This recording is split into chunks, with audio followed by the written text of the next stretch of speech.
പിതാവിൻ്റെയും പുത്രൻ്റെയും പരിശുദ്ധാത്മാവിൻ്റെയും നാമത്തിൽ ആമേൻ. എൻ്റെ പ്രിയപ്പെട്ടവരെ, ഡിസംബർ 5-ാം തീയതി വെള്ളിയാഴ്ച, അമ്മേ പരിശുദ്ധ അമ്മേ, അമ്മേ പരിശുദ്ധമേ, ദൈവമാതാവേ, കൃപാസനത്തിലൂടെ ഞങ്ങളുടെ ദേശത്തിനും അമ്മ മധ്യസ്ഥം തേടി തന്ന എല്ലാ അനുഗ്രഹങ്ങൾക്കും കൃപകൾക്കും ഞങ്ങളിപ്പോൾ ഹൃദയം നിറഞ്ഞ നന്ദി പറയുന്നു.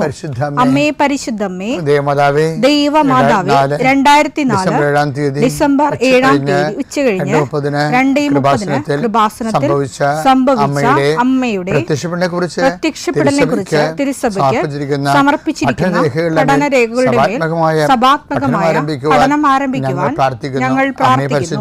അമ്മേ പരിശുദ്ധമേ, ഭൂസ്വർലോകങ്ങളുടെ രാജ്ഞിയായ അങ്ങേയ്ക്ക് ഭൗമസംരക്ഷണത്തിനായി പ്രപഞ്ചപ്രകൃതിയെ തന്നെ തിരുസഭ പ്രതിഷ്ഠിക്കുവാൻ ഈ പ്രത്യക്ഷീകരണം വഴി ഇടയാക്കണമേ. പരിശുദ്ധമേ, ജപമാല മാതാവേ, സകല കൃപാസനം പ്രാർത്ഥനയോടും ചേർത്ത് ഞങ്ങളിപ്പോൾ പ്രാർത്ഥിക്കുന്ന ഈ കുടുംബത്തിന്റെ പ്രത്യേക നിയോഗം പറ മക്കളെ.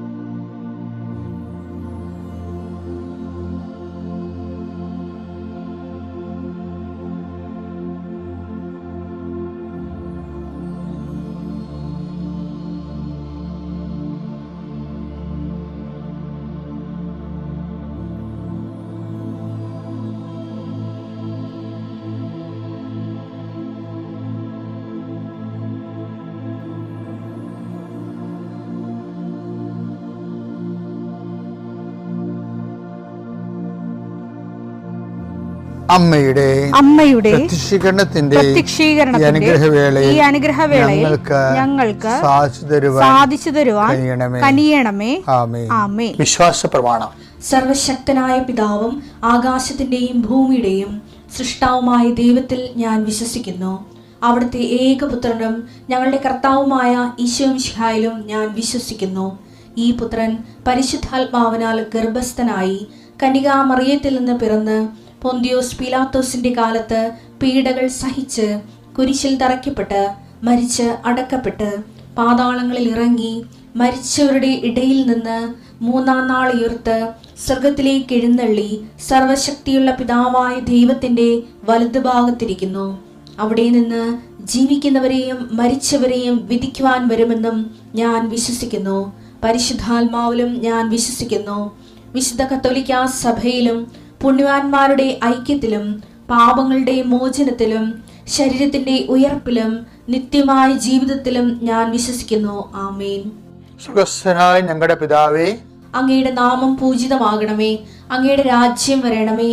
അങ്ങയുടെ തിരുമനസ് സ്വർഗത്തിലെ പോലെ ഭൂമിയിലും ആകണമേ. അന്നു വേണ്ടുന്ന ആഹാരം ഇന്ന് ഞങ്ങൾക്ക് തരണമേ.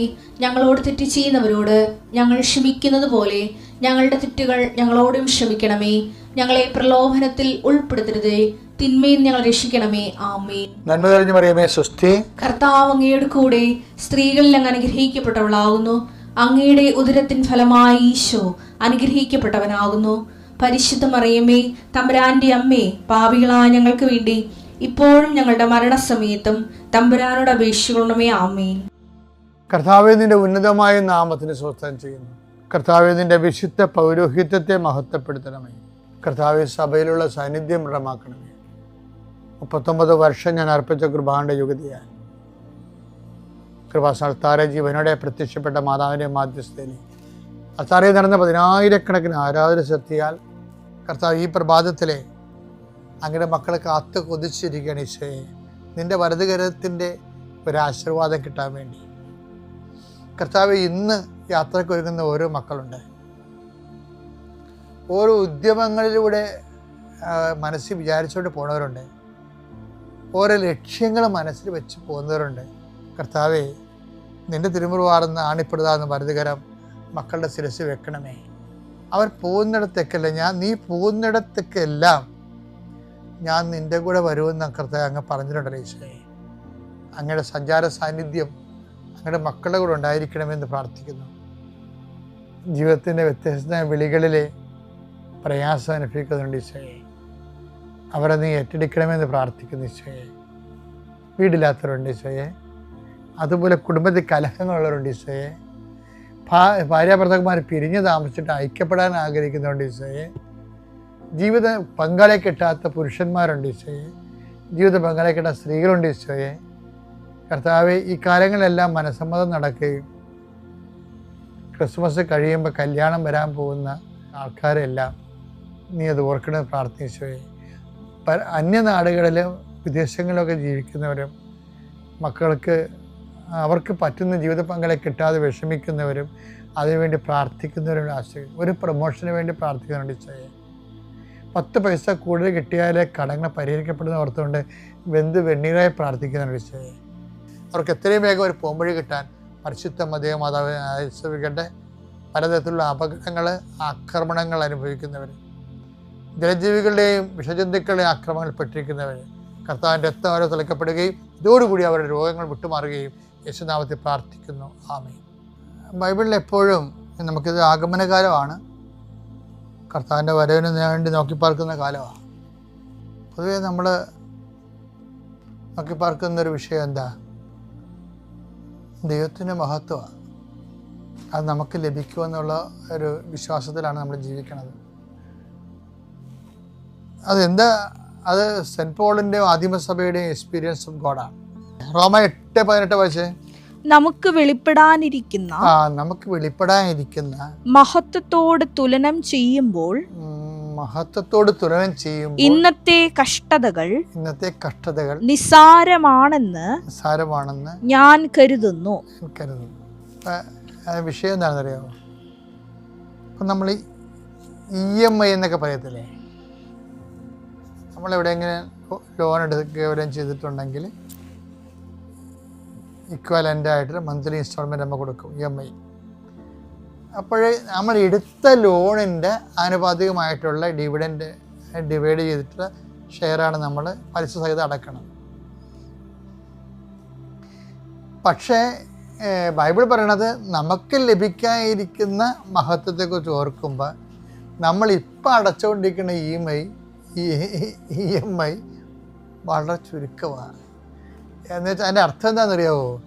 നമ്മൾ എന്തെങ്കിലും കഷ്ടനഷ്ടങ്ങൾ അനുഭവിക്കുന്നുണ്ടെങ്കിൽ ഈ ഒരു വചനത്തിൻ്റെ തന്നെ ഒരു പ്രോസസ്സിങ്ങിൽ നമുക്ക് മനസ്സിലാകേണ്ടത്, ഭൂമിയിൽ ഉണ്ടാകുന്ന കഷ്ടനഷ്ടങ്ങളെ സെൻറ്റ് പോൾ നമുക്ക് ലഭിക്കാതിരിക്കുന്ന മഹത്വത്തോട് തുലനം ചെയ്യാൻ വേണ്ടിയാണ് കിട്ടിയിരിക്കുന്ന വെളിപ്പാട്. അങ്ങനെ വരുമ്പോൾ എന്താ വിഷയം എന്ന് പറയുന്നത്, നമുക്കുണ്ടാകുന്ന കഷ്ടനഷ്ടങ്ങളെ എന്തു ചെയ്യണം? നമ്മളതൊരു ഷെയറായിട്ട് നമ്മുടെ ഷെയറായിട്ട് അടയ്ക്കുക. കർത്താവിൻ്റെ കഷ്ടനഷ്ടങ്ങളോട് ചേർത്ത് വെച്ചുകൊണ്ട് അടച്ചാലേ പറ്റത്തുള്ളൂ. കാര്യം കഷ്ടനഷ്ടങ്ങളെ കൃപയാക്കി മാറ്റിയത് ഈശോയല്ലേ. ഇപ്പോൾ ഈശോയുടെ സീല് അടിച്ചിട്ടാണ് നമ്മൾ എക്സ്പോർട്ട് ക്വാളിറ്റി എന്നൊക്കെ. ഇപ്പം നമ്മുടെ ഈ ആലപ്പുഴയൊക്കെ കുറേ അധികം കയർ ഫാക്ടറികളില്ലേ. അപ്പോൾ ആ കയർ ഫാക്ടറികളൊക്കെ ഈ കയറൊക്കെ ഉൽപ്പാദിപ്പിക്കുന്നത് വീടുകളിലൊക്കെയാണേ.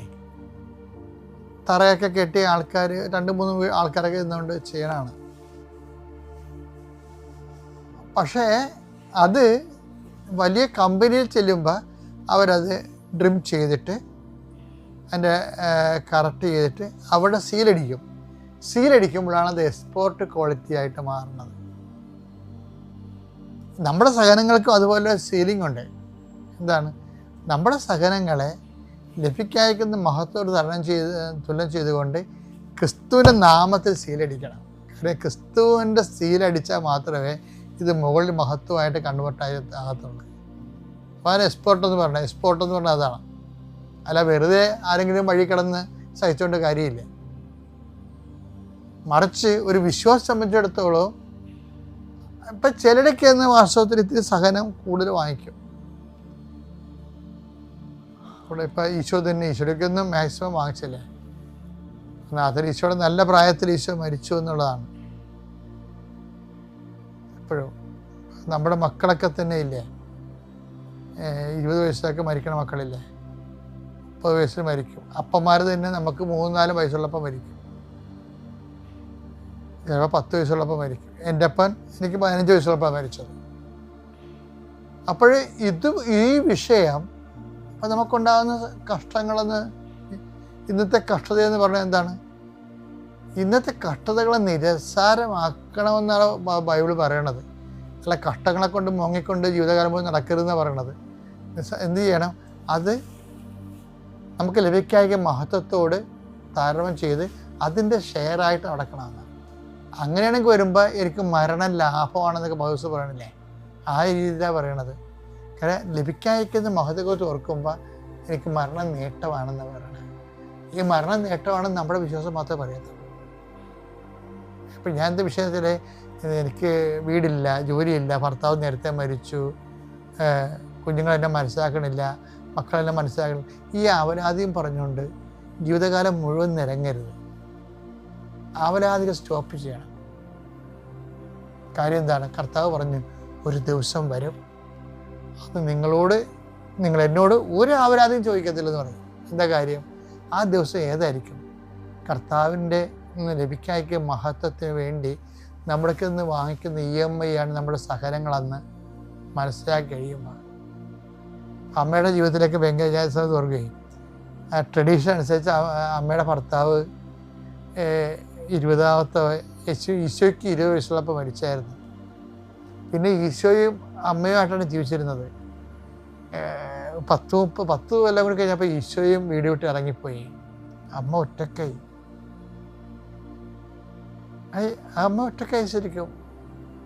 അപ്പോൾ ഈ ഒറ്റപ്പെടലിലൂടെയാണ് അവർ ജീവിക്കുമ്പോഴും, പക്ഷെ അവർക്ക് ഉള്ള വിഷയം അവരൊരു വചനത്തിൽ വിശ്വസിച്ചാണ് ജീവിക്കുന്നത്. എന്താണ് അവർ? എന്ത് വചനത്തിലാണ്? നിന്ന് ഉത്ഭവിക്കുന്ന അത്യുന്നതൻ ദൈവത്വം വിളിക്കപ്പെടുമെന്ന് പറഞ്ഞിട്ട് യാക്കോബിൻ്റെ ഗോത്രത്തിൽ അവൻ എന്നേക്ക് വലിയവനായിരിക്കും, സിംഹാസനം അവന് നൽകുമെന്ന് പറഞ്ഞില്ലേ? അപ്പം അമ്മ ആ രക്ഷകനാണെന്നുള്ള ബോധ്യത്തിലാണ് ജീവിക്കുന്നത്. വരാൻ പോകുന്ന മഹത്വത്തെക്കുറിച്ച് ഓർത്തിട്ടാണ് അമ്മ ഔസേപ്പിതാവിൻ്റെ മരണവും ഈശോ ഇറങ്ങിപ്പോയതും എല്ലാം വകവെച്ച് അതിനെയൊക്കെ എടുത്ത് വർദ്ധിത സന്തോഷമാക്കുകയും ആന്തരിക സന്തോഷമാക്കി മാറ്റണം. അങ്ങനെ അപ്പം ഇതിൻ്റെ പക്ഷേ ജീവിതത്തിൽ പല കാലാവസ്ഥകളുണ്ടാകും. അപ്പോഴൊക്കെ ദൈവം എന്നോട് എന്തോ അനുമതി ചെയ്ത്, എൻ്റെ കൂട്ടുകാരത്തിൻ്റെ ഭർത്താവ് ജീവിച്ചിരിക്കണമല്ല, എന്നോട് ദൈവം ഇങ്ങനെ അനുമതി ചെയ്ത്, എനിക്ക് മക്കളില്ല, ഈ മരണം വരെ മക്കളില്ലാത്തവർ, എനിക്ക് മക്കളില്ലേ, അവർക്കെല്ലാം മക്കളുണ്ട്, ഇപ്പോൾ മക്കളുണ്ടായിരുന്നെങ്കിൽ ഇപ്പം എന്നെ നോക്കിയാൽ, അങ്ങനെ ഒന്നും പറയരുത്. ആ ദിവസങ്ങളിൽ നിങ്ങൾ എന്നോടൊന്നും ചോദിക്കത്തില്ല. കാര്യം എന്താണ്? ക്രിസ്തുവിനെ നേടാൻ വേണ്ടിയാണ് ഇതൊക്കെ കുപ്പയായിട്ട് കരുതുന്ന ഒരു സമയമുണ്ടാകും. അന്ന് നമ്മൾ അപരാധികൾ നിർത്തും. ഞാൻ ഇന്നലെ പറഞ്ഞത് ആന്തരിക മനുഷ്യനെക്കുറിച്ചാണ്, ഇന്ന് പറയണത് ആന്തരിക മനുഷ്യനെക്കുറിച്ച്, നമ്മുടെ മതത്തിൻ്റെ രഹസ്യത്തെക്കുറിച്ചാണ്. ഓളോണേഴ്സാണ് ഇത് പറ്റത്തില്ലെങ്കിലും പതുക്കെ ഇത് പറ്റും. ഈ അനുഭവത്തിലൂടെ മാത്രമേ നമുക്ക് നമ്മുടെ വിശ്വാസത്തിൻ്റെ സൗന്ദര്യം അനുഭവിക്കാൻ പറ്റത്തുള്ളൂ. അപ്പോൾ ഓരോ ദിവസം വളരണം മക്കളെ. ഓരോ ദിവസം ദൈവം തരണത് ക്രിസ്തു വളരാൻ വേണ്ടിയാണ്. അപ്പോൾ ലഭിക്കുന്ന സാഹചര്യങ്ങളിൽ പരാതികളില്ലാതെ, നിരാശയില്ലാതെ പ്രത്യാശയോടെ മുന്നേറുക. Praise the Lord.